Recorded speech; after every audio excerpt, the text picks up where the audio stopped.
So అతను కష్టాల్లో పడటమే కాదు వరల్డ్ ఈక్విటీ మార్కెట్స్ను నష్టాల్లోకి నెట్టాడు. సో జేమ్స్ క్యామీ ఆయన ఎప్పుడైతే మే 9న FBI డైరెక్టర్గా ఆయన్ని ఉద్వాసన పలికారు డొనాల్డ్ ట్రంప్, అప్పటి నుంచి కష్టాలు మరింతగా ముదిరాయని చెప్పుకోవచ్చు. రష్యాతో డొనాల్డ్ ట్రంప్ కుమ్మక్కయ్యారు. వాళ్లకు అతి రహస్యమైన కొన్ని డాక్యుమెంట్స్ను రష్యా విదేశాంగ మంత్రికి అందజేశారు అన్న ఒక వార్త ఇప్పుడు పెను సంచలనంగా ఉంది. నేను మార్నింగ్ కూడా మనం అనుకున్నాం ఈ న్యూస్ ఇప్పుడు అమెరికన్ మీడియాలో చాలా చాలా ప్రధానంగా వస్తుందని. సో ఆ వార్త ఇప్పుడు మరింత ముదిరింది. ఇప్పుడు FBI చీఫ్ రాబర్ట్ ముల్లర్ నేతృత్వంలో ఒక ఎంక్వైరీ కమిషన్ని స్పెషల్ కమిషన్ వాళ్ళు వేయటం జరిగింది. స్పెషల్ కౌన్సిల్ దాన్ని ఏర్పాటు చేసి విచారణ జరగబోతున్నారు. ఒకవేళ ఆ విచారణ కనుక ఈ రాబర్ట్ ముల్లర్ కూడా ఫార్మర్ FBI చీఫ్. సో ఆయన బుష్ అలాగే ఒబామా గవర్నమెంట్స్లో ఆయన FBI చీఫ్గా పనిచేశారు రాబర్ట్ ముల్లర్. సో ఆయన ఇప్పుడు ఒక ఎంక్వైరీని నిర్వహించి రష్యాతో ఏమైనా ట్రంప్ ఏమైనా కుమ్మక్కయ్యారా అనే అంశాన్ని, అంతకుముందు అసలు జేమ్స్ కామీని ఆయన తొలగించడానికి కూడా ప్రధాన కారణం ట్రంప్కి గతంలో నేషనల్ సెక్యూరిటీ అడ్వైజర్గా ఉన్న మైకెల్ ఫ్లిన్ అనే ఆయన మీద ఎంక్వైరీని నిలిపివేయాల్సిందిగా కోరటం, ఆయన నిలిపివేయడానికి నిరాకరించడంతో FBI డైరెక్టర్గా తొలగించడం, ఇవన్నీ రకరకాల పరిణామాలు చోటు చేస్తున్నాయి. రాబోయే రోజుల్లో ఇవన్నీ ఇంకా మరింతగా ఈ పదాలు మనం వింటూ ఉంటాం. మైకెల్ ఫ్లిన్, జేమ్స్ కామీ, అలాగే రాబర్ట్ ముల్లర్, డొనాల్డ్ ట్రంప్, ఈ పేర్లు పదే పదే మనం మాట్లాడుకోవాల్సి వస్తుంది. అఫ్ కోర్స్ ఇదంతా కూడా ఒక రాజకీయ సంక్షోభం, ఇంకా ఎకనామిక్ క్రైసిస్గా ఏమీ మారలేదు. ఒకవేళ ఇది కనుక ఈ ఆరోపణలు కనుక నిజమని ఆ కమిటీ కనుక తేల్చితే ఇంపీచ్మెంట్ అంటే సడన్ గా ఉన్న పదవి నుంచి తొలగించడం, అటువంటి ఒక చర్చ కూడా ఇప్పుడు ప్రారంభమైంది. నిజంగా ఇంపీచ్మెంట్ ఉంటుందా లేదా అన్నది మనం ఊహించడం కష్టం. ఎందుకంటే ముందుగా ఆరోపణలు రుజువు కావాలి, ఆరోపణలు రుజువు అయ్యే వరకు కూడా డౌట్ఫుల్లే. సో ఎటువంటి పరిణామాలు చోటు చేసుకుంటాయి. ఈ నేపథ్యంలో last night US markets almost 2017లోనే వర్స్ట్ ఫాల్ చూసాయి. డౌ జోన్స్ 370 పాయింట్లు నష్టపోయింది. అండ్ నాస్డాక్ ఆల్మోస్ట్ 1% నష్టపోయింది. అలాగే ఇతర ఇండిసెస్లో కూడా, వరల్డ్ ఇండిసెస్లో మనం నష్టాలు చూస్తున్నాం. SX నిఫ్టీ కూడా ఒక చాలా గ్యాప్ డౌన్ ఓపెనింగ్ని ఇండికేట్ చేస్తుంది. ఆల్మోస్ట్ ఒక 50-60 పాయింట్ల నష్టంతో నిఫ్టీ ప్రారంభమవుతుందని SX నిఫ్టీ చెప్తోంది. సో బై అండ్ డిప్స్ అని మనం పదే పదే చెప్పుకుంటున్నాం కదా, దాన్ని ఇవాళ మార్కెట్స్ టెస్ట్ చేయబోతున్నాయి. ఇప్పుడు దాకా మనకు సిగ్నిఫికెంట్ డిప్ కానీ డిక్లైన్ కానీ రాలేదు. సో నిన్న కూడా మార్కెట్స్, ఈ న్యూస్ నిన్న కూడా అంతా నడిచింది, కానీ మన మార్కెట్స్ కొంత రెసిలియన్స్ ప్రదర్శించాయి. US డౌ ఫ్యూచర్స్ నష్టాల్లో ఉన్నప్పుడు కూడా మన మార్కెట్స్ పాజిటివ్గానే ఉన్నాయి. సో ఇవాళ కూడా ఫస్ట్ డిక్లైన్ని అధిగమించి ఫస్ట్ డిప్ని బయర్స్ అంటే బుల్స్ కొనుగోలు చేసి మేబీ సెకండ్ డిప్ ఇస్తారా, లేకపోతే ఒకసారి కొనుగోలు చేసి మళ్ళీ యథావిధిగా మన మార్కెట్స్ ఇంతకుముందు ఏదైతే జోష్ కనపరిచాయో అదే జోష్తో ట్రేడ్ అవుతాయా, ఇవన్నీ రకరకాల అంశాలు. సో మేబీ 9450 లాంటి లెవెల్స్ని టెస్ట్ చేసే అవకాశాలు ఉన్నాయి. 9450 లెవెల్ నిలబెట్టుకోలేకపోతే మళ్ళీ 9400 దిశగా నిఫ్టీ వెళ్తుంది. సో ట్రంప్ ఇంపీచ్మెంట్ జరిగినంత మాత్రాన ఇప్పుడు మనం ఏం చేయాలి? ఒకవేళ ఇంపీచ్మెంటే జరుగుతుంది అనుకున్న వర్స్ట్ కేసులో, ఇంపీచ్మెంట్ జరిగితే ఏం చేయాలి? సో ట్రంప్ ఇంపీచ్మెంట్ జరిగినంత మాత్రాన మన మార్కెట్స్ నుంచి వెళ్ళిపోతామా? No, definitely not. సో ఎప్పుడు అందరం డిప్స్ కోసం, డిక్లైన్స్ కోసం ఎదురు చూస్తాం కదా. సో అటువంటి ఒక మంచి ఆపర్చునిటీ ఇప్పుడు వస్తుంది, రాబోతోంది. ఎందుకంటే మనం ట్రంప్ ర్యాలీకి ముందరే పెరగడం ప్రారంభించాం. ట్రంప్ ర్యాలీ ఎప్పుడు ప్రారంభమైంది? November 8th ఆయన అధ్యక్షుడిగా ఎన్నికైన రోజు అది. సో ఆ రోజే మన డిమానిటైజేషన్ డే కూడా. సో అక్కడ కొద్దిగా మార్కెట్స్ వెనకడుగు వేసాయి. ఇన్ఫాక్ట్ గ్లోబల్ మార్కెట్స్ ర్యాలీ అవుతున్నా కూడా మనం కొద్దిగా వెనకంజ వేసాం ఆ టైంలో. బట్ అక్కడ నుంచి మళ్ళీ మన markets they started on their own trajectory, they started on their own journey. So maybe FIS అమ్మచ్చు. మొన్న లాస్ట్ 6 సెషన్స్ FIS కొనుగోలు చేశారు. మేబీ FIS అమ్మితే కొద్దిగా ఇక్కడ మార్కెట్స్ కంగారు పడే అవకాశం ఉంటుంది. బట్ ఆ కంగారు ప్యానిక్ కావాల్సిన అవసరం లేదు, ఆందోళనకి దారి తీయాల్సిన అవసరం లేదు. మేబీ అందరూ ఎదురు చూస్తున్న డిక్లైన్స్, డిప్స్ ఇప్పుడు వస్తాయి కాబట్టి buy good stocks in bad markets. So అది మనం ఎప్పుడు ఫాలో అవుతాం కదా. సో ఆ సూక్తిని ఫాలో అయ్యి maybe take this as an opportunity. And నిన్న మార్నింగ్ మనం అనుకున్న తర్వాత కూడా మార్కెట్స్ చాలా రెసిలియన్స్ కనపరిచాయి. సో అదే రెసిలియన్స్ మేబీ రాబోయే రోజుల్లో కూడా కనపరిస్తే definitely it's good for us. Otherwise short term మాత్రం కొద్దిగా ఈ వోలటైలిటీ, హెచ్చు తగ్గులు, మార్కెట్స్లో ఫాల్స్ ఇవి ఉండొచ్చు. మళ్ళీ ఎప్పటికప్పుడు కమ్బ్యాక్స్ ఉంటాయి, బౌన్స్ బ్యాక్స్ ఉంటాయి. సో ఈ ఆటపోట్లకి తట్టుకునే ధైర్యం ఉండాలి ఈ సమయంలో, especially for the next 1 week or so. తర్వాత మళ్ళీ అండ్ ఈ టైంలో మేబీ మరీ సవాల్ మీద మనవరాలు ఏరుకోవటం అన్నట్లు కాదు, కానీ IT stocks will gain more. ఎందుకంటే ఇప్పుడు ట్రంప్ ఏదైతే వీసా ఇష్యూస్ని ఆయన టేకప్ చేసి చాలా కఠినమైన వైఖరి అవలంబించాడో ఆ వైఖరికి ఇప్పుడు ఐటీ కంపెనీస్కి ఇక ఎట్టి పరిస్థితుల్లో వీసా బిల్ ఇప్పట్లో అయితే పాస్ కాదు. ఆయన కూడా కొంచెం దూకుడుగా వెళ్ళడానికి ఇక్కడ నుంచి సందేహిస్తాడు, భయపడతాడు. ఎందుకంటే media is against him. New York times కావచ్చు, వాషింగ్టన్ పోస్ట్ కావచ్చు, ఇటువంటి అమెరికా ప్రధాన మీడియా మొత్తం ట్రంప్ ఎక్కడ దొరుకుతాడా అని చూస్తున్న సమయం ఇది. దొరికాడు, ఇంకా వేసుకుంటున్నారు. సో ఈ సమయంలో ఆయన అంత అగ్రెసివ్ స్టెప్స్ కూడా తీసుకోవడానికి వెనకంజ వేసే అవకాశం ఉంది. ఒకవేళ ఈ విచారణ అయిపోయి ఆయన క్లీన్గా బయటకు వస్తే కూడా అగ్రెసివ్ స్టెప్స్ తీసుకోకపోవచ్చు. కాబట్టి ఐటీ కంపెనీస్ మేబీ వర్స్ట్ అయిపోయిందని అనుకోవచ్చు. ఇక్కడ నుంచి ఐటీ స్టాక్స్ని కొనుగోలు చేయొచ్చు. మేబీ ఇన్ఫోసిస్లు, టీసీఎస్లు, హెచ్సిఎల్ టెక్స్ ఇటువంటి కంపెనీ స్టాక్స్ని ఇక్కడ మేబీ ఇవాళ కూడా మిగతా మార్కెట్ వీక్గా ఉన్న IT stocks might do better. అది ఒకసారి మనం చూడాలి. ఇవన్నీ రకరకాల ప్రశ్నలు మన ముందు ఉన్నాయి. ఎనలిస్ట్ ఏమంటున్నారు తెలుసుకుందాం. సో ఎటువంటి పరిణామాలు మీరు ఊహిస్తున్నారు? There can be short term bumps అండి. ఎందుకంటే ఇది పొలిటికల్ టర్మాయిల్ ఎంత దూరం వెళ్తుందనేది మనం చెప్పలేము. It will take its own sweet time. దీనికి లేటెస్ట్ కమిటీగా ఎక్స్ ఎఫ్బిఐ చీఫ్ ఎవరినైతే వేశారో ఆయన ముందు అందరూ కూడా డిపోజిషన్ ఇవ్వాలి. ఇవన్నీ కూడా it will take their own time. But immediately నిన్న 370 points fall on Dow and most of the markets really crack. Almost last 2 years ఇంత పెద్ద క్రాక్స్ రావడం అనేది మనం చాలా రేర్ గా చూసాం. బట్ ఓవరాల్ చెప్పుకోవాలనుకుంటే మనకి ఎమర్జింగ్ మార్కెట్లు కూడా రిస్క్ అవర్స్ గా కొద్దిగా ఉండే అవకాశం ఉంది. కానీ షార్ట్ టర్మ్ లో I think next 1 week 10 days లో there is going to be some volatility. Beyond that ఏం జరుగుతుందనే చూడాలి. How the political turmoil progresses in America. Impeachment this is the third time it is happening అండి. ఇంతకు ముందు మనం చూసింది ఒకటేసారి యాక్చువల్లీ ఇంపీచ్మెంట్ ముందరే ప్రెసిడెంట్ రిజైన్ చేయడం అనేది చూసాం. But actually sitting president impeach అయితే జరగదు. But this can be a very risk hours event globally. అది అలా పక్కన పెడితే మనకి కొద్దిగా జపనీస్ ఎకానమీ ఊరట కలిగిస్తుంది. Japanese 5th quarter state GDP growth అనేది మనం చూసాం. And we are definitely on the track for GST. ఇవన్నీ కూడా లోకల్ డొమెస్టిక్ ఫ్యాక్టర్స్ ఎంత అయినా కానీ 9500 నుంచి కొద్దిగా మార్కెట్ కరెక్షన్ లేకుండా February 1st నుంచి పెరిగింది. కాబట్టి it can definitely take a correction, small correction, may not be a major correction. But ఇటువంటి సమయాల్లో కొద్దిగా ఆచితూచి వెయిట్ చేసి probably in the next 10-15 days almost result season కూడా మనకి మే ఎండ్కి అయిపోతుంది. కాబట్టి if the market really cracks about 3 to 5% is a big crack and it will not happen in 1 month or so. Raboye 3 to 4 weeks I think one should get a good opportunity to fresh entrants ఎవరైతే ఉన్నారో వాళ్ళు కనుక డబ్బులు పెట్టదలుచుకుంటే next 3-4 weeks I think it's one of the good opportunities and utilize that opportunity and stay invested in the market. In fact ఇక్కడ Vladimir Putin Russia అధ్యక్షుడు ఏం చెప్తున్నారు అన్నది కూడా ఆసక్తికరం. ఆయన ఏం చెప్తున్నారంటే అసలు ఆయన ఈ రష్యా విదేశాంగ మంత్రి ఎవరైతే ఉన్నాడో ఆయన ఎవరినైతే డొనాల్డ్ ట్రంప్ కలిశారో ఆయన నాకేమీ చెప్పలేదు, నాకేమీ డాక్యుమెంట్స్ కూడా ఏమి ఇవ్వలేదు.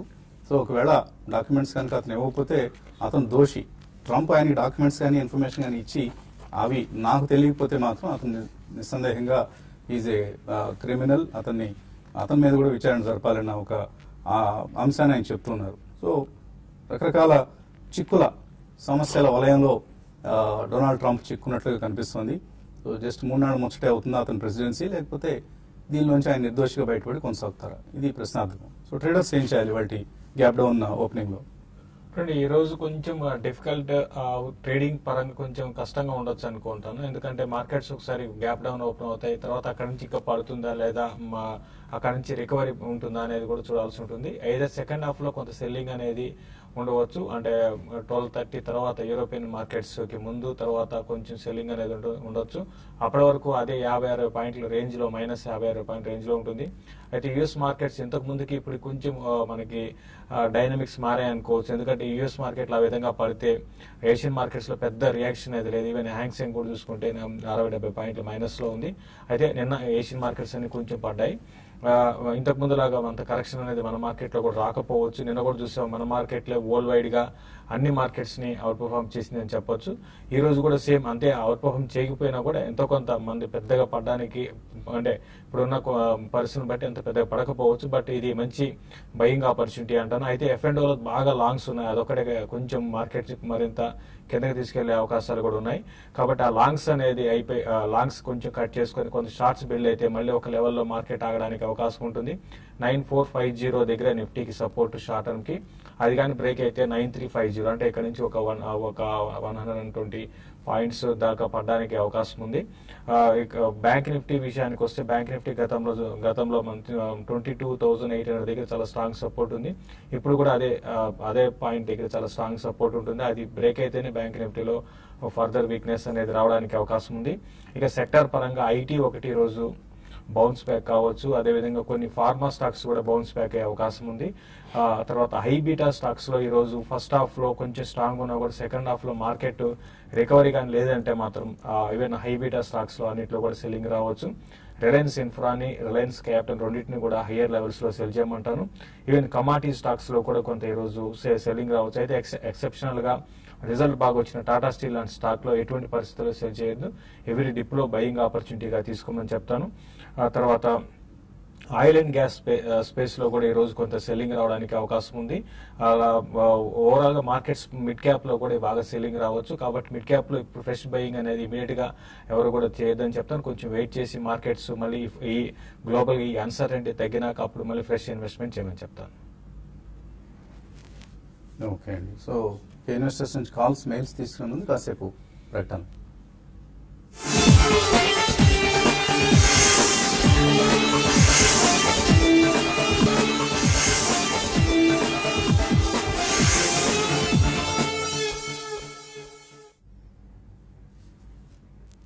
బిజినెస్ బ్రేక్ఫాస్ట్ తిరిగి స్వాగతం. కాలర్స్ లైన్ లో ఉన్నారు. మొదటి కాలర్ శ్రీనివాస్ వైజాగ్ నుంచి. హలో, మార్నింగ్ అండి. అడగండి. నేను హైదరాబాద్ లో ఉన్నప్పుడు మున్సిపల్ సమితికి అటెండ్ అయ్యాను సార్. నేను వైజాగ్ లో ఫండమెంటల్ వర్క్ షాప్ కండక్ట్ చేస్తారు కదా. అవునండి, వైజాగ్ లో కూడా నిర్వహిస్తున్నాం మన వర్క్ షాప్స్ ని. జూన్ 10, 11 తేదీల్లో నెల్లూరు మెస్ తెలుసా మీకు? డాబా గైడెన్స్ లో ఉంది. సో నెల్లూరు మెస్ పైన కొత్తగా ఒక కాన్ఫరెన్స్ హాల్ ని వాళ్ళు కన్స్ట్రక్ట్ చేశారు. సో హోటల్ చండ్రాస్ అన్న పేరుతో. సో 10, 11 తేదీల్లో 10వ తేదీన టెక్నికల్స్ సంబంధించిన వర్క్ షాప్, 11వ తేదీన ఫండమెంటల్స్ సంబంధించిన వర్క్ షాప్ జరుగుతుంది. తప్పకుండా హాజరవ్వండి. వైజాగ్ లో ఉంటున్నారు మీరు ఇప్పుడు?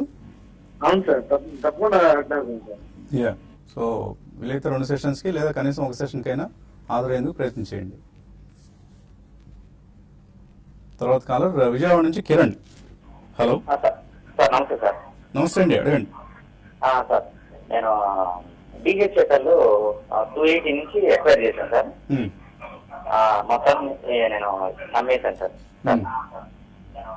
డిహెచ్ఎఫ్ఎల్ ఓకే, అమ్మేశారు. ఇంకేంటి ఎక్వైర్ చేశాను సార్. గొడవ లేదు కదా ఇప్పుడు? ఏంటి పరిస్థితి? తర్వాత ఏం చేయమంటారు దాన్ని? ఇప్పుడు 400 అబౌ ఉన్నాయి. డిహెచ్ఎఫ్ఎల్ కొన్నారు, అమ్మే అన్నారు కదా. ఇంకా కొద్దిగా స్టాక్ ఉన్నాయా మీ దగ్గర? అవును సార్, ఉన్నాయి సార్. 25%. 25% ఉన్నాయి. సో ఇంకా హోల్డ్ చేయొచ్చా, వాటిని అమ్మేసుకోవచ్చా? కానీ 25% కాబట్టి మీరు ఉంచేయండి అండి. లేకపోతే మీరు అమ్మి మళ్ళీ లోయలలో కొంటాను అంటే అది వేరే విషయం. ఒకవేళ మీరు లాంగ్ టర్మ్ కోసం అయితే ఉంచేయండి. ఇంకా మీరు అమ్మిన స్టాక్స్ మళ్ళీ ఇదే కొనాలి అనుకుంటే మాత్రం కొంచెం వెయిట్ చేయండి. ఎందుకంటే ఇప్పుడు మనకి ఇప్పుడే గ్లోబల్ గా కొంత సెల్లింగ్ అనేది మార్కెట్స్ రావడం చూస్తున్నాము. ఇది కొన్ని రోజులు ఉండొచ్చు, ఈ అన్సర్టెనిటీ కొన్ని రోజులు ఉండొచ్చు. ఈ అన్సర్టెనిటీ తొలగిపోయినాక మళ్ళీ మీరు సేమ్ స్టాక్ లో కూడా లాంగ్ టర్మ్ కోసం ఇన్వెస్ట్ చేసుకోవచ్చు అండి. సో 280లో కొన్నారు మీరు, ఇప్పుడు 430 రూపీస్ ఉంది. మంచి ప్రాఫిట్ లో ఉన్నారు. ఆల్రెడీ కొంత ప్రాఫిట్ బుక్ చేశారు కాబట్టి హోల్డ్ చేయండి ప్రస్తుతం ఉన్న స్టాక్స్ ని. తర్వాత వరంగల్ నుంచి అనిల్. హలో. హలో, అడగండి Anil. Sir Indian tourism shares తీసుకున్నాను సార్ 220 దగ్గర. అది బై సార్, సేల్ చేస్తాను. ఇండియన్ టూరిజం కన్ఫ్యూజ్ అవుతున్నారు ఎందుకు? ఇండియన్ టూరిజం కొన్నారు, ఇప్పుడు అమ్ముకోవచ్చా? చక్కగా తెలుగులో బై చేయాలి, సెల్ చేయాలంటే కన్ఫ్యూజ్ అయిపోతున్నా. సో ఏం చేయొచ్చు? Indian tourism finance, tourism finance corporation, Indian tourism development corporation, ITDC. Okay అండి. ఇండియన్ టూరిజం అంటే మీరు షార్ట్ టర్మ్ వ్యూనా మీరు ఇన్వెస్ట్మెంట్ కి అడగలేదండి. ఏదైనా కూడా ప్రస్తుతానికి ఇది ఏంటంటే కొంచెం షార్ట్ టర్మ్ అయితే ఆల్రెడీ ఒక హై నుంచి ఒక 100 రూపీస్ కరెక్ట్ అయ్యి కొంచెం షార్ట్ టర్మ్ కరెక్షన్ లో ఉంది. ఈ కరెక్షన్ కొనసాగవచ్చు అంటే మీరు లోయర్ లెవెల్స్ లో కొని ఉంటే, ఎందుకంటే ఇది 200 నుంచి పెరుగుతూ వచ్చిందండి. కాబట్టి ఇప్పుడు ఆబ్వియస్ గా కొంత సెల్లింగ్ అనేది, ప్రాఫిట్ బుకింగ్ అనే జోన్ అని చెప్పొచ్చు. షార్ట్ టర్మ్ మీతో మీరు ఎగ్జిట్ కమ్మని చెప్తానండి. ప్రాఫిట్ బుక్ చేసుకోండి, మళ్ళీ రీఎంటర్ కావడానికి కొంచెం టైం పట్టే, అంటే కొంచెం స్టాక్ ని కొంచెం కరెక్ట్ అయినాక మళ్ళీ రీఎంటర్ కమ్మంటాను. ప్రస్తుతం అయితే ప్రాఫిట్ బుక్ చేసుకోమని చెప్తాను. But tourism also is another big theme in future అండి. సో టూరిజం రిలేటెడ్ స్టాక్స్ కూడా రాబోయే రోజుల్లో బాగా పెర్ఫామ్ చేస్తాయి. మీరు ఒకవేళ లాంగ్ టర్మ్ కోసం కనుక హోల్డ్ చేయాలనుకుంటే హోల్డ్ చేసుకోవచ్చు. This is a public sector company doing very well, extremely well, with good number of hotels across the country. Bhaskar తర్వాత caller. Hello sir, good morning అండి. మార్నింగ్ అండి, అడగండి సార్. ఇప్పుడు ఈ టైంలో వేదాంత అండ్ బెర్జర్ పెయింట్స్ తీసుకొచ్చండి. వేదాంత, బెర్జర్ పెయింట్స్ ఎంతకాలం కోసం? లాంగ్ టర్మ్ అండి. కొనుక్కోవచ్చా? Yeah, Vedanta results exceptionally strong results post చేశారండి. మనం రీసెంట్లీ చూసాం ఈ వీక్ లోనే. So I think Berger paints కూడా it's a very strong company. And recently వాళ్ళు ఒక కొత్త జాయింట్ వెంచర్ కూడా ఎన్బిసిసితో టైఅప్ అయ్యారు, apart from paints. So definitely రెండు కూడా మంచి కంపెనీలే. మీరు లాంగ్ టర్మ్ కొనాలనుకుంటే ఒక ఫస్ట్ ప్రైస్ పాయింట్ లో ఇవాళ రేపు చూడండి, probably some time next week కొద్దిగా మార్కెట్ కరెక్ట్ అయిన తర్వాత ఫస్ట్ ప్రైస్ పాయింట్ లో కొనండి. లేటర్ ఆన్ రాబోయే 1 month లోపల సెకండ్ ప్రైస్ పాయింట్ లో కూడా ఒక 3 to 5% అక్కడి నుంచి అడిషనల్ కరెక్షన్ లో కొనుక్కోవచ్చు. తాడిపత్రి నుంచి మోహన్ లైన్ ఉన్నారు. హలో. హలో, నమస్కారం సార్. మేము తాడిపత్రి నుంచి సార్ మాట్లాడుతున్నాము సార్. కర్ణాటక బ్యాంక్ షేర్స్ మా దగ్గర ఉన్నాయి సార్, అవి అమ్మమంటారా ఉంచుకోమంటారా సార్? ఏ రేట్లో కొన్నారు మీరు? మేము 135 లో కొన్నాం సార్. 135 లో కొన్నారు. కర్ణాటక బ్యాంక్ చాలా స్ట్రాంగ్ నెంబర్స్ కర్ణాటక బ్యాంక్ నుంచి రావడం చూసాం. ఎప్పటికప్పుడు ఒక ఎక్విజిషన్ కి కంపెనీ టార్గెట్ అనేది కూడా మనం వింటున్నాం. యా, అన్ని పేర్లు వింటున్నాను. మీరు అన్నట్టు ఐసిఐసిఐ బ్యాంక్ అంటారు, కోటక్ బ్యాంక్ అంటారు, అండ్ నెంబర్స్ కూడా బాగున్నాయండి. అండ్ రీసెంట్లీ ఒక big comparison between RBL Bank and Karnataka Bank it's floating around social media అండి. But overall numbers are good. మీరు 130 లో కొన్నారు, అరౌండ్ 170 అట్లా ఉందండి. యూ కెన్ స్టే ఇన్వెస్టెడ్ అండి. ఇమీడియట్లీ డబ్బు అవసరం లేకపోతే యూ కెన్ స్టే ఇన్వెస్టెడ్. ఒకవేళ క్వాంటిటీ ఎక్కువ ఉంటే మాత్రం probably in the next 1 or 2 weeks కొద్దిగా మేబీ 185-200 జోన్ కి వెళ్తే మాత్రం అక్కడ కొద్దిగా ప్రాఫిట్ బుక్ చేయండి, maybe 25 or 30% of the quantity. మిగతా మాత్రం I think you should definitely hold it for the next 1 or 2 years. తర్వాత రామకృష్ణ లైన్ ఉన్నారు హైదరాబాద్ నుంచి. హలో. హలో, అదే రామకృష్ణ సార్. నమస్తే అండి. నమస్తే సార్, డివిస్ ఒకటి అశోక్ లైన్ లాంటి రేంజ్ ఇప్పుడు బయట తీసుకోవచ్చు అంటారా లాంగ్ టర్మ్ లో 1 year? ఎలా ఉంటాయి? అశోక్, దివి ల్యాబ్స్ మనం ఆల్రెడీ రిపీటింగ్ చెప్తూనే ఉన్నామండి. దివి ల్యాబ్స్ లో బాగా అన్సర్టెనిటీ ఉంది. సో ఇప్పట్లో బాగా పెరుగుతుంది అయితే అనుకోలేమండి. ఎప్పుడు అన్సర్టెనిటీ తగ్గినప్పుడే మళ్ళీ ఇందులో బయింగ్ అనేది వచ్చి ఫ్రెష్ ఇన్వెస్ట్మెంట్స్ వస్తాయి. కాబట్టి షార్ట్ టర్మ్ అయితే ఈవెన్ లాంగ్ టర్మ్ కూడా వద్దండి. ఇటు అన్సర్టెనిటీ ఉన్నప్పుడు దాన్ని దూరంగా ఉండడం మంచిది. అశోక్ లైలాండ్ అయితే మీకు బాగా ఒక 1.5 year 2 years కోసం అయితేనే బై చేయండి. ఇది కూడా షార్ట్ టర్మ్ వ్యూతో 95-96 దగ్గర దీనికి రెసిస్టెన్స్ ఉంటుంది. ఇది కూడా పెద్దగా స్ట్రాంగ్ గా పెరుగుతుంది అనుకోలేము ఇమీడియట్ గా. లాంగ్ టర్మ్ కి అయితే అశోక్ లైలాండ్ బై చేసుకోండి. తర్వాత యుఎస్ఏ నుంచి సురేష్ లైన్ ఉన్నారు. Hello. Hello, good morning sir. నాకు 2 stocks గురించి కావాలండి. ఒకటి క్యాపిటల్ ఫస్ట్, నా దగ్గర 600 rupees లో 300 స్టాక్స్ ఉన్నాయండి. So okay. సో 800 లెవెల్స్ కి వెళ్ళి మళ్ళీ కిందకి వస్తుంది. సో ఫండమెంటల్ గా ఇంకా రిజల్ట్ పరంగా ఇంకా యాడ్ చేసుకోవచ్చు లేదా ఒకటి. ఇంకోటి గ్లెన్మార్క్ ఫార్మా ఈ లేదా తీసుకోవచ్చు లాంగ్ టర్మ్ 2 years కి. అసలు ముందుగా యుఎస్ఏలో ఏం జరుగుతుంది సురేష్? పొలిటికల్ టర్మాయిల్ ఇక్కడ బాగా ఉంది కదా సార్. అంతా బాగుందంటే వాతావరణం గురించి కాదు నేను అనేది. పొలిటికల్ గా ఏంటి మీకేమైనా ఎక్కువ తెలుస్తుంది కదా, ఫస్ట్ హ్యాండ్ ఇన్ఫర్మేషన్ ఉంటుంది కదా, అక్కడే ఉన్నారు కాబట్టి. అంటే పొలిటికల్ గా అంత న్యూస్ అయితే అంత హలో లేవు ప్రెసెంట్ అయితే. ప్రెసెంట్ అయితే పొలిటికల్ ఏం లేవా? అయ్యో, మీరు అసలు ఏమాత్రం ఫాలో అవుతున్నట్లు లేరు. ఓన్లీ మీ ఉద్యోగం, మీరు, మీ ఇల్లు, మీ డాలర్లు ఆర్ కొన్ని మీ స్టాక్స్ ఇంతవరకే చూస్తున్నట్లున్నారు. బట్ చాలా పెద్ద క్రైసిస్ ఉంది కదా అక్కడ. Anyway, capital first and Glenmark pharma ఏం చేయాలి? క్యాపిటల్ ఫస్ట్ హోల్డ్ చేస్తున్నారు ఆల్రెడీ. యా, మీరు అరౌండ్ 600 లో కొన్నా అని చెప్పారండి. యా, అది నిన్న ఒక న్యూస్ వచ్చిందండి. వాబర్గ్ పిన్కస్ వాళ్ళు first one of the first private equity players acquire చేశారండి. నిన్న 740 రూపీస్ లో ఒక 2 crore షేర్స్ వాళ్ళు ఒక డీల్ చేశారు. కొన్నది ఎవరు అనేది మనకి ఇవాళ తెలుస్తుంది అది. But otherwise it's doing well అండి. నెంబర్స్ కూడా బాగున్నాయి, రీసెంట్ క్వార్టర్ రిజల్ట్స్ కూడా బాగున్నాయి. So it's only changing hands, అంటే ఆల్మోస్ట్ అబౌట్ 60% ప్లస్ నుంచి వాళ్ళు కొద్దిగా స్టేక్ అమ్మారు. So I think long term కి అడిషనల్ గా కొనొచ్చా అని అడిగారు. I don't think right now అండి, కొద్దిగా వెయిట్ చేయండి. ఓవరాల్ మార్కెట్ కూడా కరెక్ట్ అవుతుంది కాబట్టి కొంచెం. So probably over the next 2-3 weeks చూసి ఎక్కడైతే స్టెబిలిటీ మీకు 2-3 డేస్ కనిపించిందో అక్కడ you can by the second price point if you have a 2-3 year view. Glenmark pharma కూడా ఈ మధ్య బాగా తగ్గింది. లాస్ట్ 1 month లో ఆల్మోస్ట్ 20% తగ్గడం చూసాం మనం. అండ్ యూఎస్ FDA వాళ్ళ గోవా ప్లాంట్ కి సంబంధించిన అబ్జర్వేషన్స్ కూడా నిన్న మనకు వచ్చాయి. అంటే వాళ్ళ కాన్ఫరెన్స్ కాల్లో వాళ్ళు చెప్పడం జరిగింది, రివీల్ చేయడం జరిగింది. అంత like any other pharma company జరిగినట్లుగానే వాళ్ళ కంపెనీలో కూడా కొన్ని అవకతవకలు ఆ ప్లాంట్లో జరిగాయి. యూఎస్ FDA అబ్జర్వేషన్స్ వాళ్ళు రిప్లై కూడా ఇచ్చేస్తారు ఆల్రెడీ. సో వర్స్ట్ అయిపోయిందని అనుకోవచ్చు. మేబీ ఇంకో చూద్దామండి మార్కెట్ ఇప్పుడు ఎలా డైరెక్షన్ ఎలా ఉంటుందో చూసి then you take a call on Glenmark pharma. Definitely you can buy it, but buy it on declines. So చాలా మంది మా ఊర్లో పెట్టండి అని ఈ వర్క్షాప్స్ ని నెల్లూరు నుంచి, తిరుపతి నుంచి ఇలా అడుగుతున్నారు. ఒంగోలు నుంచి కొంతమంది, వాళ్ళ ప్రాంతాల నుంచి చేద్దామండి. కాకపోతే కొద్దిగా ఇది వ్యయ ప్రయాసాలతో కూడుకున్న కార్యక్రమం. బెంగళూరులో కొద్దిగా మనకు financially it didn't work out. So ఇటువంటి అంశాలు దృష్టిలో ఉంచుకొని రాబోయే రోజుల్లో కొంచెం చేతి నుంచి డబ్బులు తగలకుండా ఉంటే చాలండి. పెట్టడానికి మాకేం అభ్యంతరం లేదు. మీ అందరినీ వచ్చి మీ ప్రాంతాలకు వచ్చి కలుసుకోవాలన్నది మాకు చాలా తీవ్రమైన కోరిక ఉంది. కాకపోతే it should the cost should permit us to do so. So ఈ అంశాన్ని దృష్టిలో ఉంచుకోండి. తప్పకుండా వస్తాం. మీరు కనీసం ఒక 100 మంది అలా గ్యాదర్ చేయగలిగితే అక్కడ ప్రాంతాలని తప్పకుండా వచ్చి అడ్రస్ చేసి వెళ్తాం. ఎటువంటి అభ్యంతరం లేదు. ఇక్కడ కార్యక్రమాన్ని TV5లో ముగించి మళ్ళీ TV5 మనీలో కలుద్దాం. Keep watching TV5.